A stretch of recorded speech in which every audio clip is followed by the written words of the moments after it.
E aí, pessoal, tudo bem? Vamos estudar a lição? Como é que você está indo? Você está vendo que estamos avançando com relação ao estudo da Palavra de Deus, certo? Nós continuamos estudando aqui o nosso guia de estudo, tá? Que é a lição da Escola Sabatina. Nós estamos estudando o livro do Apocalipse, tá? E eu quero te falar que se você não tem esse guia de estudo, você pode justamente tentar seguir estudando o livro de Apocalipse. Nós estamos hoje estudando sobre Apocalipse 16. É justamente as pragas, as 7 últimas pragas. Por que últimas? Porque elas declaram que está encerrado o ministério de Jesus no céu. Quando começa estas pragas, nós podemos declarar que todo o processo de justiça divina já está se encerrando e agora começa sobre as pessoas o juízo de Deus. Presta atenção que todas essas coisas acontecem justamente depois que se uniu a besta, a sua imagem, e ao mesmo tempo levantou-se uma outra besta que fez com que adorasse a primeira besta. Todas essas coisas acontecem no finalzinho ali, aonde que termina o processo do selamento do povo de Deus. Lembre-se que toda vez que nós falamos a respeito das coisas que acontecem na Palavra de Deus, nós falamos que ela pode ser literal ou simplesmente elas possam ser simbólicas, tá? Então, levando isso em consideração, eu quero que você entenda que as 7 pragas também são teorias e simbólicas. A maioria delas são literais. Apenas uma única é que ela é colocada como simbologia. Eu quero que você entenda que quando João fala algumas palavras do tipo assim, isso é como se fosse, ou isso é para mostrar que era como era, e isso tudo era simbólico, para que a pessoa possa se associar. Ou seja, eu vi uma besta surgindo que tinha uma forma de dragão. Isso era simbólico, tá bom? Nós podemos até brincar que o pastor Luiz Gonçalves comenta que ele estava numa igreja e viu o rapaz abrir a Bíblia e falar que ele viu um dragão, uma besta se levantando do mar, e ele fechou a Bíblia e falou para as pessoas: não vão mais no mar porque vai vir uma besta de lá. Então, para que você possa entender, essas são simbólicas, mas as pragas são literais. São 7 pragas. Você não pode confundir com as 7 trombetas, tá bom? Por quê? Porque as 7 trombetas justamente se referem ao período da história da igreja e o período da humanidade referente à igreja verdadeira, tá? Agora, quando aparecem as 7 pragas, elas já são pragas literais. Isso significa que os anjos que aparecem aqui não são mais mensageiros, e sim anjos que estão com a interferência, cada um com sua taça, aguardando uma ordem que vai ser dada em alta voz. Eu quero que você acompanhe comigo a leitura da primeira praga. A primeira praga que acontece ali em Apocalipse 16:2 fala assim, que João viu o primeiro anjo que derramou a sua taça pela terra, e abriram-se feridas malignas e dolorosas naqueles que tinham a marca da besta e adoravam a sua imagem. Percebe então o que vai acontecer? As pragas justamente não são para os justos. As pragas justamente são para aqueles que não aceitaram a mensagem divina, não se firmaram na mensagem. Qual que era a mensagem? Qual que era o intuito de Deus? Qual que é o intuito de Deus na sua vida? Guarde os mandamentos de Deus e tenha fé em Jesus. Agora olha só, se você tem a fé em Jesus e não guarda os mandamentos de Deus, muito provavelmente você vai sofrer com as pragas. Agora, se você guarda os mandamentos e não acredita em Jesus, você também muito provavelmente vai sofrer as pragas. Presta atenção, a questão aqui é mais uma vez a adoração. Está cessada a sua interferência. Deus disse para que os anjos segurassem os 4 ventos da terra, ou seja, até hoje nós ainda temos os anjos segurando os cantos da terra para que a destruição e a desgraça não nos envolva de forma mais característica. Mas mesmo assim, agora são 7 anjos liberados por Deus para que eles possam destruir justamente aqueles que não foram selados. Lembra? Um anjo saiu gritando em alta voz: não ainda destrua nem a terra nem o mar, porque nós temos que selar o povo que é o povo de Deus. Agora o que acontece? Esse povo selado já não tem mais motivo de Deus continuar com o seu ministério. Isso significa que agora sim começa o juízo de Deus. A primeira praga que acontece é as pragas que vão atingir diretamente os que adoram a besta e a sua imagem. Feridas dolorosas vão irromper na sua pele. Acontece que as outras vão acontecendo sucessivamente. O mar se transforma em sangue, Apocalipse 16:3, onde que morreu ali uma boa parte dos peixes. Boa parte não, morreu todas as criaturas do mar. O terceiro anjo derrama a sua taça também sobre os rios e águas, e o sangue, porque derramou ali também o sangue dos justos. Ou seja, as águas se transformam porque as pessoas seguiram o justo e judiaram do povo de Deus na época da perseguição, então agora eles também vão sofrer essas consequências. A quarta, o anjo derrama no sol, e o sol foi permitido que ele queimasse justamente o que? Todos os homens aqui na terra. O sol ele vai aquecer de tal forma que ele vai conseguir queimar as pessoas aqui na terra. O quinto anjo derrama a sua taça diretamente no trono da besta. E ali vai haver uma grande escuridão. E é justamente aí onde que entra uma das pragas que tecnicamente é literal, porque João fala assim: eu vi como o grande rio Eufrates havia secado, e preparando o caminho justamente para o rei. Observa que nesta praga, que está ali também em Apocalipse 16, aparece agora um personagem diferente, que são os 3 espíritos imundos. E isso nós vamos explicar já já. Mas preste atenção que a outra praga é derramada no ar. E essa praga, quando é derramada no ar, há um tremor de terra tão grande, que ninguém jamais na história viu. Ninguém jamais na história viu. Todas essas coisas, quando analisamos que algo vai se repetindo, falamos que os homens se arrependeram pelo que tinha feito. Nós falamos que as pessoas se arrependem, mas você pode imaginar o que aconteceria no mundo quando essas pragas começaram a acontecer? Quando nós entramos no livro do Apocalipse, e o livro justamente fala que o livro é revelação, e quando João fala que é semelhante, ou é como se fosse, ou como era, ele justamente enfoca quando as coisas são parecidas, quando as coisas são simbólicas.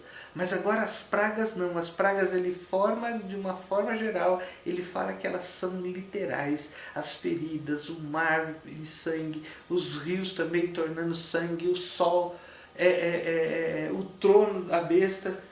Olha, são termos que nos remetem a símbolos, mas nós temos que entender que a tragédia não é para os salvos. Tá bom? O que você tem que entender é que todas essas coisas são justamente para os ímpios. Você pode até se falar assim: mas esse Deus não é justo.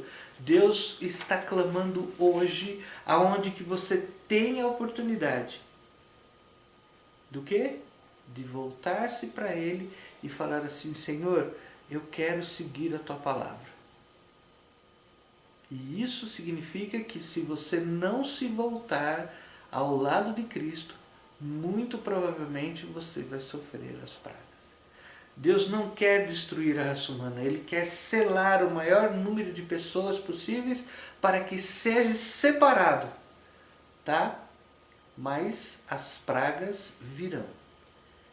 E essas pragas podem trazer até um medo na gente, pode até a gente se preocupar, mas se você está do lado daquele que já é vencedor, daquele que passou por todas as coisas, sabe por quê? Porque olha só, as pessoas se preocupam um pouquinho a respeito de todas essas coisas do livro de Apocalipse, mas eles justamente se apegam na sexta praga, que é justamente onde que aparece um termo que está falando ali, que é o Armagedon.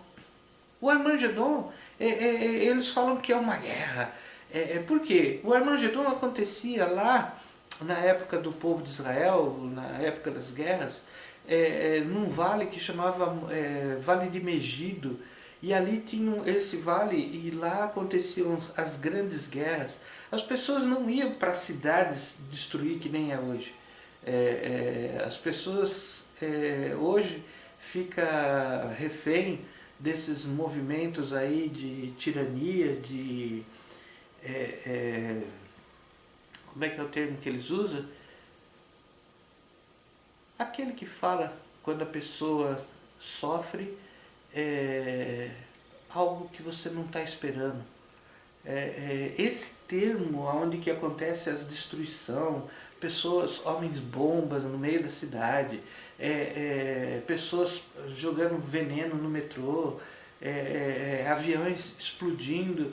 Na época do povo de Israel, na época do povo de Deus, não acontecia assim as batalhas. Quando o rei começava a querer aumentar o seu domínio, ele mandava uma notícia e os soldados se reuniam lá nesse vale de Megido, que é aos pés do Monte Tabor ali, e as guerras aconteciam. E quem ganhasse a batalha ali, ganhava o território. Não se destruíam as coisas. Hoje o termo, eu lembrei, é terrorismo. Você vê o terror no rosto das pessoas. Você vê cidades explodindo no meio de festas, no meio de programações, pessoas entram com o carro. Gente, eles se apegam nesse Armagedon, falando que vai ser uma grande guerra. Essa guerra não é uma guerra literal. Essa guerra é uma guerra espiritual que começou muito antes do céu, muito antes da terra ser fundada. Começou no céu. Isso significa que quando houve a rebelião do céu, o livro de Apocalipse nos revela isso. O que é o livro de Apocalipse? É justamente a revelação de Deus das coisas que aconteceram. As coisas que aconteceram é para que você fique sabendo de quando e como e por que vai chegar aonde chegou. Por que Deus vai derramar as suas taças de ira? Por que vai haver justiça? Por isso que o livro é revelação, você não precisa se preocupar com as pragas, desde que você esteja do lado de Deus. Hoje Ele está te revelando. Por isso que o livro chama Apocalipse, ou trazer as claras. E isso o que significa? Que ele simbolicamente vai mostrar para vocês que essa guerra é uma guerra que começou no céu, quando Satanás foi expulso do céu. O Apocalipse já fala que quando ele foi expulso do céu, houve alegria no céu, e eles se horrorizaram porque eles falaram assim, ai da terra, porque o diabo desceu até eles. Gente, Satanás não está feliz porque ele sabe que pouco tempo lhe resta. Ele vai fazer de tudo para destruir as pessoas, para destruir o ser humano, para destruir a raça que Jesus morreu por eles. Por mais que você possa pensar assim, Satanás não está preocupado com isso, é o interesse dele sim. Tanto que ele está criando aqui um movimento. Lembra que eu falei para você na secagem do rio Eufrates? O que significa isso? Essa é uma taça que é justamente simbólica, mas ela vai estar mostrando que o rio ali, quando seca, é as pessoas que estavam em volta da besta, em volta da Babilônia. Ela secando, ela vai tirar o poder da Babilônia e as pessoas vão ficar sem saber o que fazer. Eles vão se revoltar porque não foram avisados. Eles vão se rebelar a tal ponto de ter que destruir a própria Babilônia. E nesse ponto aparece o maior engano de Satanás. Ele vai cultivar a besta que é ele. Ele vai levantar um movimento de falsos profetas e ele vai levantar um movimento espírita tão grande que justamente vai enganar as pessoas por causa dos seus milagres, dos seus prodígios. Está tudo aqui no capítulo 16. Você não precisa ficar preocupado com as pragas, você tem que estar hoje se posicionando do lado do Salvador, daquele que já venceu por você. Essa é a revelação de Jesus nessa parte da história. A ira de Deus não vai cair sobre todas as pessoas. A ira de Deus só vai cair justamente sobre aqueles que não se firmaram na verdade. Gente, você está cansado de lembrar e de ouvir que o tacho de fogo, que nós vamos estudar mais para frente, não é para o ser humano, é para o falso profeta e é para o dragão e todos aqueles que resolveram seguir o dragão.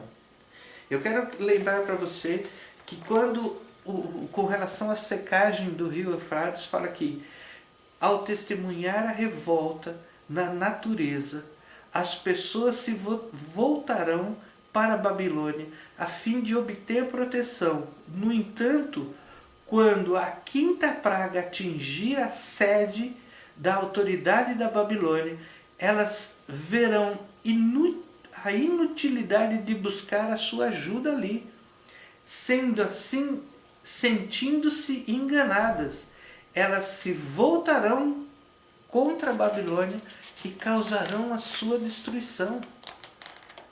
Satanás ele está preparando um engano tão grande que quando se ajuntar o dragão, a besta que surgiu do mar, os falsos profetas, ele cria ali o seu triplo de movimento.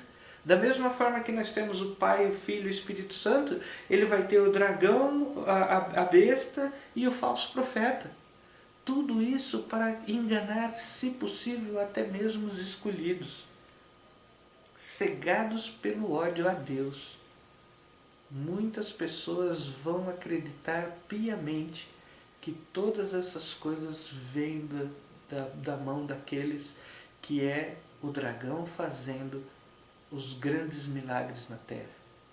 O que eu quero deixar para você na lição dessa semana é justamente para que você se lembre que Deus terá sobre a terra um povo que vai manter a Bíblia como uma norma de doutrina, base e reforma. Opiniões de homens instruídos e deduções de ciências ou credo, decisões dos concílios eclesiásticos, tão numerosos discordantes, são as igrejas que representam a voz da maioria. Mas nenhuma dessas vai tirar, nenhuma destas coisas vai tirar um conjunto para considerar e provar aquele povo que vai estar separado para aguardar Jesus voltando nas nuvens do céu. A lição dessa semana conclui falando que você tem que estar preparado para não sofrer justamente com as pragas, porque você pode fazer parte deste grupo que vai estar esperando Jesus voltar e tendo a Bíblia como referência e tendo isso no seu coração para que você possa ainda, em tempos de graça, levar para as pessoas e eles possam justamente entender que Deus quer salvar a toda a humanidade. Que Deus possa te abençoar e que você possa estar de pé e olhar com os seus olhos as pragas caindo e vendo que você já é um vitorioso ao lado de Cristo. Vamos orar? Querido Pai, te agradecemos pelo estudo da Tua Palavra. Venha nos preservar e transformar o nosso coração para que possamos verdadeiramente estar de pé quando as pragas começarem a cair. Fique conosco, perdoando os nossos pecados. Te agradecemos por Jesus. Amém. Se você puder, compartilhe essa mensagem, deixe o seu like, né, que eles falam, e comente alguma coisa aí para que a gente possa conversar. Deus te abençoe.